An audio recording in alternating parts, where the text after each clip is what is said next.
আসসালামু আলাইকুম রহমতুল্লাহ। আমি ডক্টর মোহাম্মদ ওমর ফারুক। আমি আজকে আপনাদের সাথে একটা বিষয়ে কথা বলবো, সেটা হচ্ছে রমজানে গ্যাস্ট্রিক রোগীরা কী ধরনের খাবার খাবেন। অনেকের ক্ষেত্রে দেখা যায় যে যারা দীর্ঘদিন গ্যাস্ট্রিক সমস্যায় ভুগে থাকেন, তাদের ক্ষেত্রে দেখা যায় যে তারা রমজান আসলে তাদের গ্যাস্ট্রিক সমস্যা বেড়ে যায়। এর অন্যতম কারণ হচ্ছে, সাধারণত দেখা যায় যে ইফতারিতে সাধারণত আমরা যে খাবারগুলো গ্রহণ করি, অর্থাৎ ভাজা পোড়া, অতিরিক্ত তেল ও চর্বি জাতীয় খাবার, এছাড়া শুকনো খাবার, এই খাবারগুলো সাধারণত আমাদের গ্যাস্ট্রিক সমস্যা বেড়ে যায়। এজন্য আমাদের প্রথম পরামর্শ হচ্ছে আপনি ইফতারিতে এই খাবারগুলো পরিমাণে কম খাবেন অথবা পরিহার করবেন।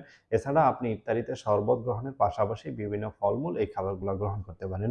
এছাড়া অনেকের ক্ষেত্রে দেখা যায় যে যারা ইফতারের পরে অর্থাৎ সেহরিতে রাতে তারা বিভিন্ন মাংস, শক্ত জাতীয় খাবারগুলো গ্রহণ করে। সেক্ষেত্রে আমাদের পরামর্শ হচ্ছে আপনি সেহরিতে মাংস এবং শক্ত জাতীয় খাবারগুলা পরিমাণে কম খাবেন অথবা পরিহার করবেন। সেই সাথে আমাদের পরামর্শ হচ্ছে আপনি সেহরিতে নরম এবং রসালোযুক্ত খাবারগুলা খাবেন, সবজি বেশি পরিমাণে খাবেন।